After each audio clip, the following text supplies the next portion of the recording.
Good afternoon. अपना topic चल रहा था कंप्यूटर मेमोरी पे। मैंने आपको मेमोरी की डेफिनेशन, फिर मेमोरी के टाइप बताए, प्राइमरी और सेकेंडरी, और उसके बाद दोनों में डिफरेंस बताए, difference between primary memory and secondary memory. अगर ये क्वेश्चन नहीं आते हैं तो नेक्स्ट अपना जो क्वेश्चन आएगा वो आएगा write short notes on RAM, ROM, PROM, EPROM, cache memory इन पे। तो अब आज अपन प्राइमरी मेमोरी पे कंप्लीटली डिस्कस करेंगे। जो जो प्राइमरी मेमोरी आपके सिलेबस में है उनको आज अपन कंप्लीट करेंगे। अब मैंने बताया था कि प्राइमरी मेमोरी को ही मेन मेमोरी कहते हैं, और मेन मेमोरी दो प्रकार की होती है, रैम और रोम।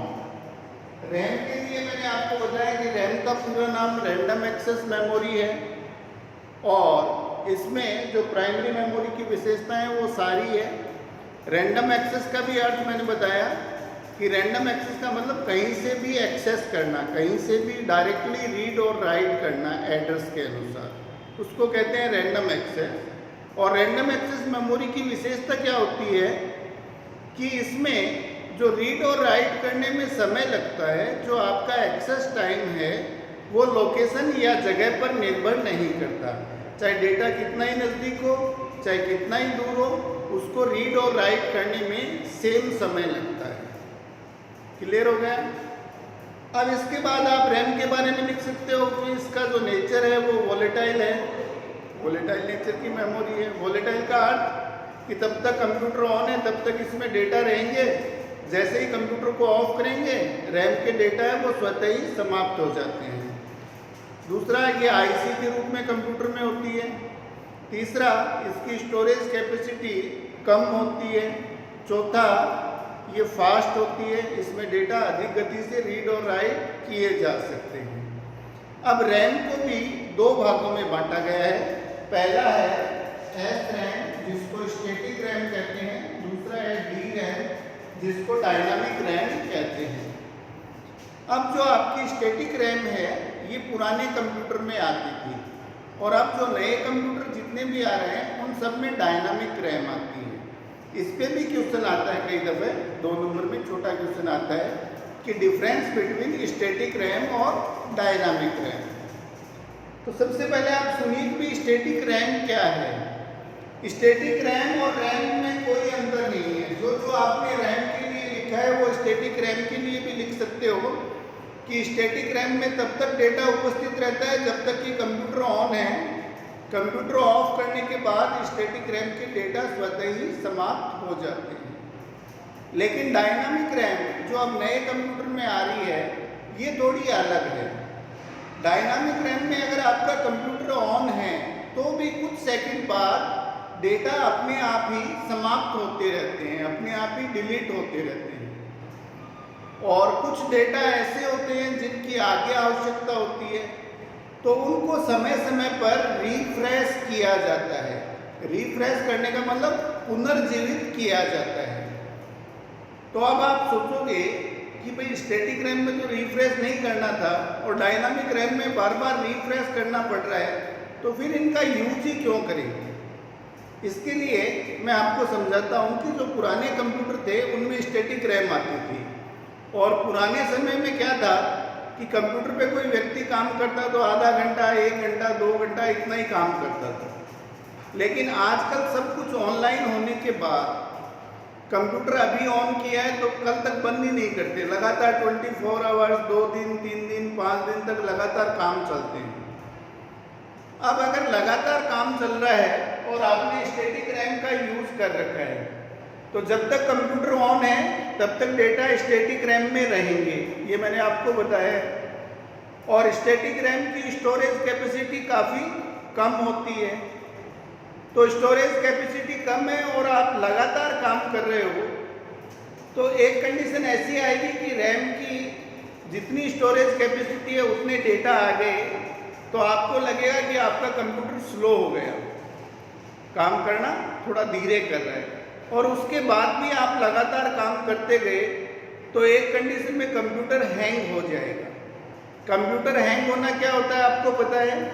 कंप्यूटर हैंग होने का मतलब कि जो स्क्रीन पे काम है वो दिखाई देगा, न तो कीबोर्ड काम करेगा न माउस काम करेगा और कोई भी स्विच काम नहीं करेगा, तो इस कंडीशन को बोलेंगे कि कंप्यूटर हैंग हो चुका है।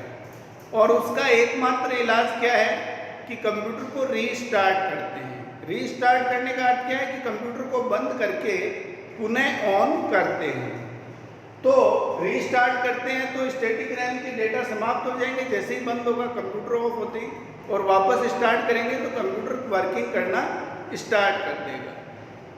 तो अब जो नए कंप्यूटर आ रहे हैं उन सब में क्या आ रही है, डायनामिक रैम। और डायनामिक रैम की क्या विशेषता है कि अगर आपका कंप्यूटर ऑन है तो भी कुछ समय के बाद डेटा अपने आप ही समाप्त होते रहते हैं, और ऐसे डेटा जिनकी आगे आवश्यकता हो उनको टाइम टू टाइम या समय समय पर रिफ्रेश करते हैं, पुनर्जीवित करते हैं। और ये रिफ्रेश करने का कार्य कौन करता है?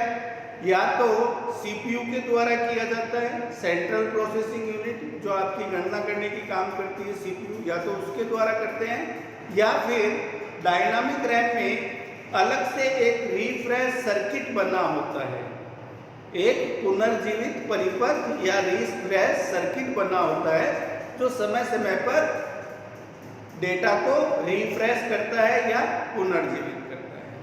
अब डायनामिक रैम लगाने से क्या फायदा हुआ कि न तो आपका कंप्यूटर स्लो होगा, धीरे होगा, और न ही कंप्यूटर हैंग होगा, क्योंकि जिन डेटा की आवश्यकता नहीं है वो चले जाएंगे और जिनकी आवश्यकता है वो स्टोर रह जाएंगे।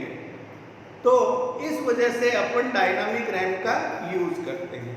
अब फिर से सुन लो कि अगर आपके आ जाए कि स्टैटिक रैम और डायनामिक रैम में अंतर बताइए, तो स्टैटिक रैम में तो डेटा कब तक रहते हैं? जब तक कंप्यूटर ऑन है।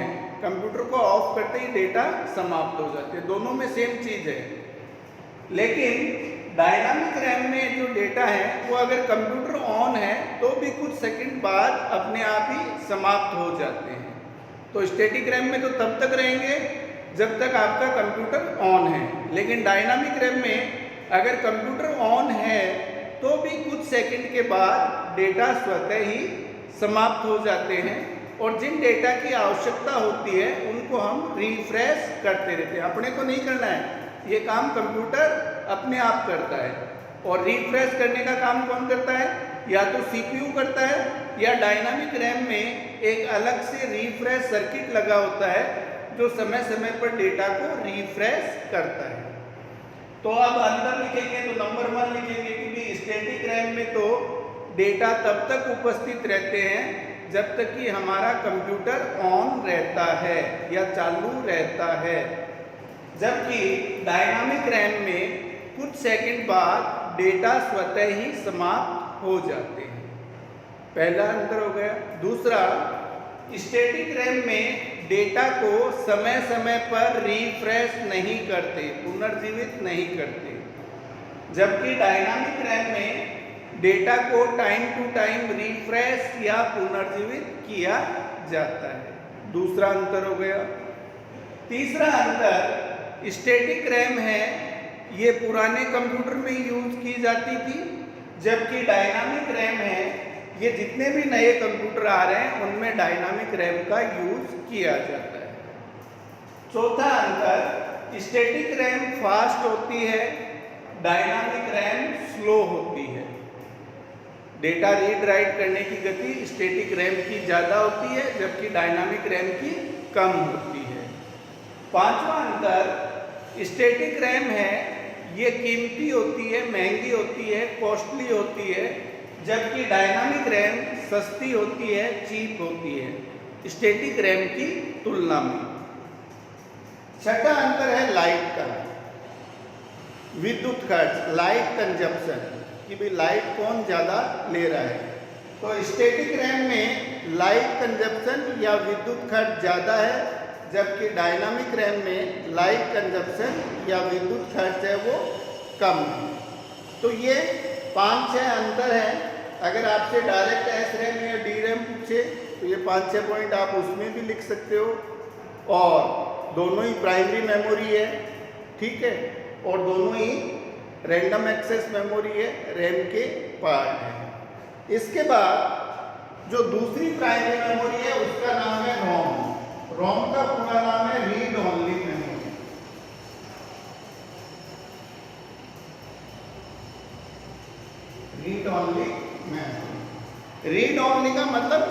केवल और केवल पढ़ सकते हैं, केवल रीड कर सकते हैं, न तो इसमें अपन कुछ राइट कर सकते हैं, न कोई राइट किया गया उसमें कोई चेंज कर सकते हैं।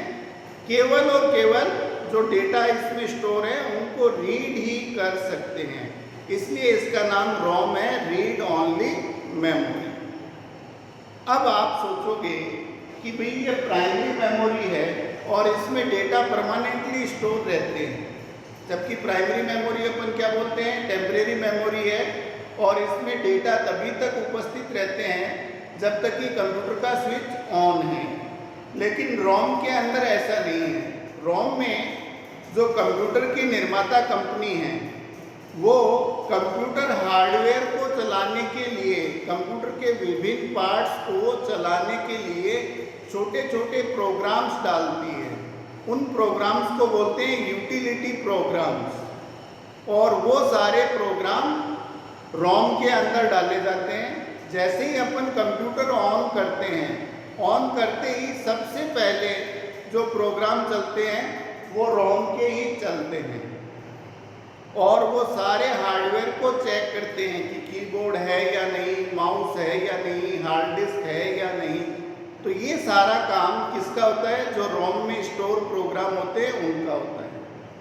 तो रोम एक परमानेंट मेमोरी है, लेकिन फिर भी इसको प्राइमरी मेमोरी के साथ जोड़ा गया है। इसकी वजह क्या है कि रोम कंप्यूटर में आईसी के रूप में होती है और इंटरनल मेमोरी होती है। और अभी मैंने आपको जब अंदर बताया था तो बताया था कि प्राइमरी मेमोरी को अपन इंटरनल मेमोरी या आंतरिक मेमोरी कहते हैं, और प्राइमरी मेमोरी सारी कंप्यूटर में किस रूप में होती है, आईसी के रूप में। तो इसका जो रोम का व्यवहार है वो नॉन वोलेटाइल है, लेकिन ये आईसी के रूप में होती है, इंटरनल मेमोरी होती है, इसलिए इसको प्राइमरी मेमोरी के साथ जोड़ा गया है। क्लियर है? जबकि इसका व्यवहार कैसा है, सेकेंडरी मेमोरी जैसा है, नॉन वोलेटाइल है, क्योंकि इसमें जो डेटा है वो परमानेंटली स्टोर रहते हैं। अब अगर आपसे पूछा जाए कि राइट शॉर्ट नोट्स ऑन रोम, तो सबसे पहले अपने को ये लिखना है कि इसका पूरा नाम रीड ओनली मेमोरी है, जिसका अर्थ ये है कि इसमें न तो डेटा स्टोर किए जा सकते हैं, न स्टोर डेटा में कोई बदलाव किया जा सकता है। केवल और केवल इसमें जो स्टोर डेटा है उनको रीड किया जा सकता है, इसलिए इसको रीड ओनली मेमोरी या रोम कहते हैं। फिर नेक्स्ट पैराग्राफ से लिखेंगे कि रोम के अंदर कंप्यूटर की जो निर्माता कंपनी होती है वो कंप्यूटर के हार्डवेयर को या कंप्यूटर के विभिन्न पार्ट्स को चलाने के लिए छोटे छोटे प्रोग्राम स्टोर करती है। और जैसे ही कंप्यूटर ऑन होता है तो सबसे पहले रोम के प्रोग्राम हैं वो रन होते हैं और चलते हैं, और कंप्यूटर के जितने भी हार्डवेयर हैं उनको चेक करते हैं कि वो है या नहीं है। अगर वो होते हैं तो फिर ये कंप्यूटर को आगे चलाती है, अदरवाइज वहीं मैसेज दे देती है कि भाई ये पार्ट मिसिंग है। अगर कीबोर्ड नहीं है तो नीचे मैसेज आएगा keyboard missing, press F1 to continue. लेकिन F1 किस में दबाएंगे जब कीबोर्ड है ही नहीं।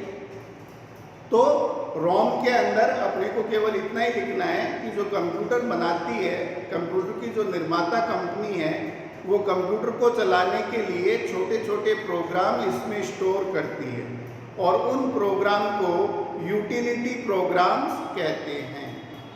और जब कंप्यूटर ऑन करते हैं तो सबसे पहले रोम के प्रोग्राम चलते हैं।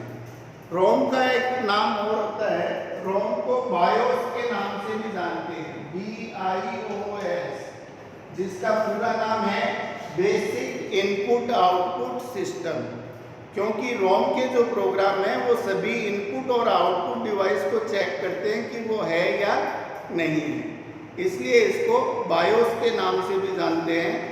और बायोस का पूरा नाम क्या है, basic input output system. Clear हो गया? अब इसके बाद जो रोम है इसके 3 प्रकार मार्केट में आए हैं। एक तो PROM, PROM, जिसका पूरा नाम है प्रोग्रामेबल रीड ओनली मेमोरी। दूसरा है EEPROM, इसका पूरा नाम है erasable programmable read only memory. और तीसरा होता है EEPROM, इसका पूरा नाम है electrical erasable programmable read only memory. तो अब ये तीनों है क्या, ये देखते हैं। देखो, अगर बाय द वे आपकी रोम खराब हो जाती थी पहले, तो अपन क्या करते थे कि पूरा का पूरा मदरबोर्ड वापस कंपनी को भेजते थे, और कंपनी क्या करती, नई रोम डाल के उसमें प्रोग्राम डाल के ठीक करके वापस देती थी। इस कमी को दूर करने के लिए एक ब्लैंक रोम बनाई गई, खाली आईसी बनाई गई रोम की, और उसे नाम दिया गया PROM, programmable read only memory. इस आईसी में कोई भी प्रोग्रामर एक दफ़ा प्रोग्राम डाल सकता है, और ये प्रोग्राम सारे मिलते कहाँ हैं, इंटरनेट की सहायता से मिल जाते हैं। अगर अपन जिस कंपनी का आपका मदरबोर्ड है, कंप्यूटर है, उसका नाम देंगे तो उसमें रोम के प्रोग्राम मिल जाएंगे। और इस खाली आईसी में कोई भी जो प्रोग्रामर होगा, आम व्यक्ति इसमें नहीं डाल सकता, जो कंप्यूटर हार्डवेयर होता है, जो प्रोग्रामर होता है, वो इसमें प्रोग्रामिंग डाल सकता है। तो वो इसमें प्रोग्राम डाल देगा और कंप्यूटर आपका ठीक हो जाएगा। अब इसको फिर PROM आने के बाद इसको कंपनी में भेजने की आवश्यकता नहीं थी। तो रोम और PROM में क्या डिफरेंस था कि रोम में तो पहले से जो कंप्यूटर की निर्माता कंपनी है वो प्रोग्राम डाल के देती थी, लेकिन PROM के अंदर कोई भी प्रोग्रामर एक दफ़ा प्रोग्राम डाल सकता है। अब मैं एक दफ़ा क्यों कह रहा हूँ, क्योंकि इसमें केवल वन टाइम ही प्रोग्राम डालेंगे। अगर कुछ रह गया तो फिर वापस नहीं डाला जा सकता। एक दफ़ा कोई भी प्रोग्रामर इसमें प्रोग्राम डाल सकता है, उसके बाद न तो इसमें कोई चेंज किया जा सकता है और न ही कोई नया प्रोग्राम इसमें डाला जा सकता है। तो यह हुआ क्या कि मैनुअली कोई काम होता है, मनुष्य द्वारा जब कोई काम होता है तो गलती होने की संभावना रहती है। जैसे प्रोग्रामर प्रोग्राम डाल रहा है और कोई एक प्रोग्राम रह गया या कोई गलत प्रोग्राम डल गया, तो फिर इसमें चेंज करने की कोई संभावना नहीं थी, क्योंकि ये प्रोग्रामेबल रीड ओनली मेमोरी है। एक दफ़ा प्रोग्राम कर सकते हो, उसके बाद रोम की तरह न तो इसमें कोई नया डाल सकते हैं, न कोई बदलाव कर सकते हैं। तो अगर गलती होगी तो इस आईसी को फिर फेंकना ही पड़ता था, इसमें वापस से कोई भी प्रोग्रामिंग नहीं कर सकते थे। तो ये PROM भी मार्केट में ज़्यादा नहीं चली। इसके बाद फिर एक नई आईसी बनाई गई, EEPROM, EEPROM। इसका पूरा नाम है erasable programmable read only memory. Erasable, erase मतलब मिटाना, प्रोग्रामेबल जिसमें अपन प्रोग्रामिंग स्टोर कर सकें और फिर इसको रीड ओनली मेमोरी की तरह यूज कर सकें। तो EEPROM जो ये आई थी, इसका पूरा नाम था erasable programmable read only memory.